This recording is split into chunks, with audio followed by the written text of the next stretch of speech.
dear students, this video is the continuation of previous video. So we are discussing about the unconsciousness patient.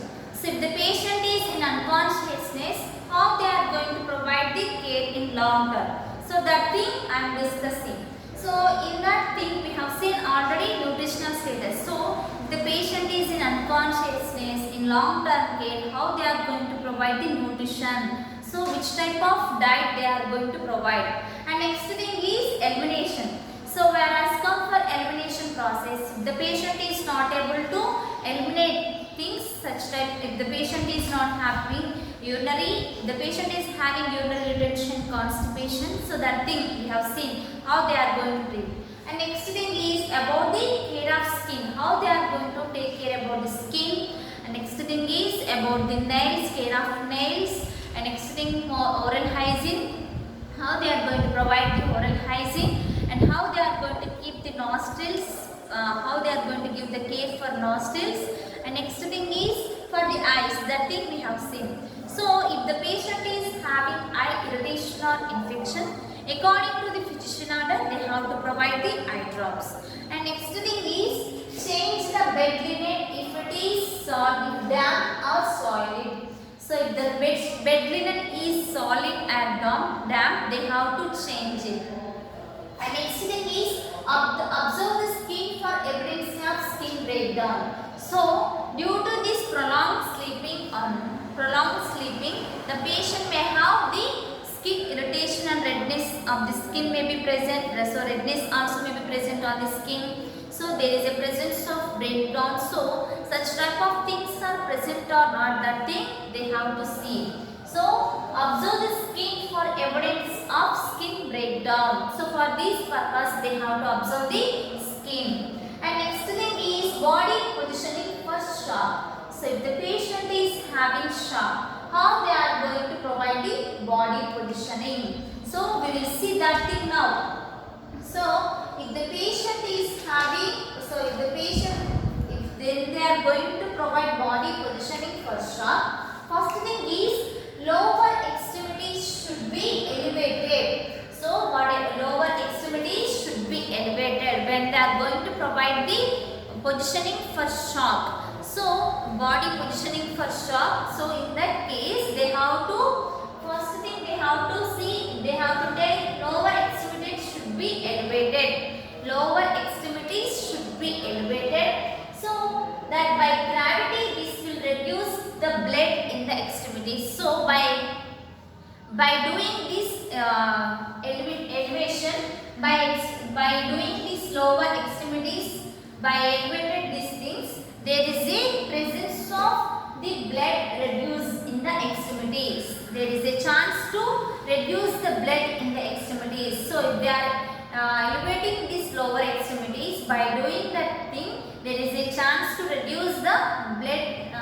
There is a chance to reduce the blood in the extremities, and it may improve the blood supply to the heart. So this is the first step we can see in body positioning for shock. It is nothing but lower extremities should be elevated. And next thing is by gravity this will reduce the blood in the lower extremities. And next thing, and it may be improve the blood supply to the heart. So these things we can see when they are going to provide body positioning for a shock. So next thing is if the victim has leg fracture, the legs should not be elevated unless they are well splinted. So if the patient is having any leg fracture, so at that time they should not be elevated, the leg, unless they are well splinted. So unless they are well splinted, they should not elevated any leg fracture. So next thing is if there are indication of head injuries and the head could be raised slightly to reduce the pressure on the brain. So if the patient is having any head injury, in that case they have to keep the head could be raised slightly to reduce pressure on the brain. So if the patient is having head injury, they have to raise the head slightly to reduce the pressure on the brain. So this is also one type of point in body positioning for shock. And next thing is treat the cause of shock and stop bleeding and immobilizing fracture. So treat the cause of shock and stop bleeding. For stop bleeding, so wherever the patient is having fracture, they should not, in that case they should not allow the patient to mobilize. So in the case of fracture, they have to keep the patient so in immobilization process, in immobilization phase. So they should not allow the patient to mobilize. So they have to keep the patient in immobilization phase. And next thing is check breathing rate, pulse and levels of consciousness. So after these things, after treating the cause of shock and stop bleeding and immobilize fracture, and next thing is check breathing rate, pulse and level of consciousness. So if the patient is not having, after checking these things, if the patient is not having pulse rate or breathing, so if the patient is not having these things, they have to provide the airway. So they immediately they have to provide, they have to see the, they have to establish the airway, and to give the, to improve the pulse rate, they have to provide the chest compressions, and to provide the oxygen levels, they have to provide airway. So by providing CPR, cardiac pulmonary resuscitation, so these procedures, these steps they can follow. And next thing is keep the patient in recovery position. So keep the patient in recovery position. So these are the things we can see in body positioning for shock. So it is nothing but in body positioning for shock. So lower extremities should be elevated. So by this gravity, there is a chance to reduce the blood in the extremities, and it may be improve the blood supply to the heart. So for this purpose, they have to elevated their legs. So elevated their lower extremities. In the patient lower extremities, they have to elevate it. And next one is, so if the patient is having leg fracture, they should not elevate that leg. So why they should not elevate? So they should not elevate unless they are well splinted.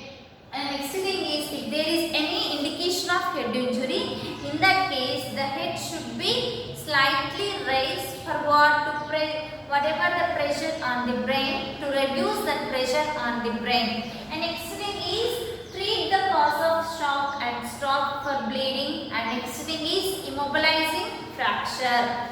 And next one is observe for the pulse rate and breathing pattern and level of consciousness.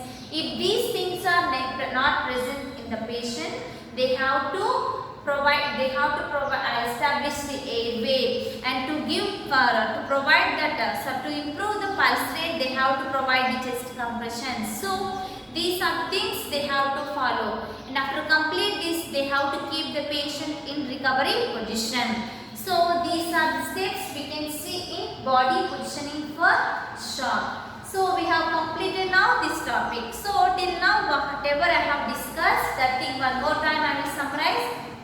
We have seen in unconsciousness patient how they are going to treat in emergency. So in emergency, how they are going to treat that condition, unconsciousness patient.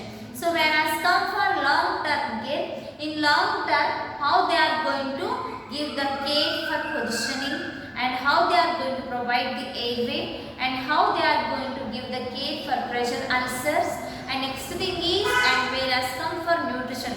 So what kind of nutrition status, so what kind of nutrition they are going to provide? It may be liquid diet, maybe solid. So the patient cannot take solid diet. Mostly they are going to provide the liquids. So in that liquids, which type of protein should be contained? So that thing we have seen.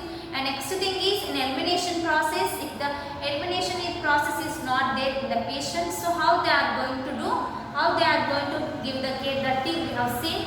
And next thing is care of the skin, we have seen, care of the nails, and next thing is care of nostrils, care of oral hygiene, next thing is care of the eyes. So these things we have seen in long term care.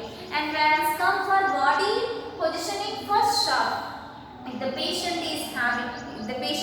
shock, how they are going to provide the body positioning also we have seen. So completed this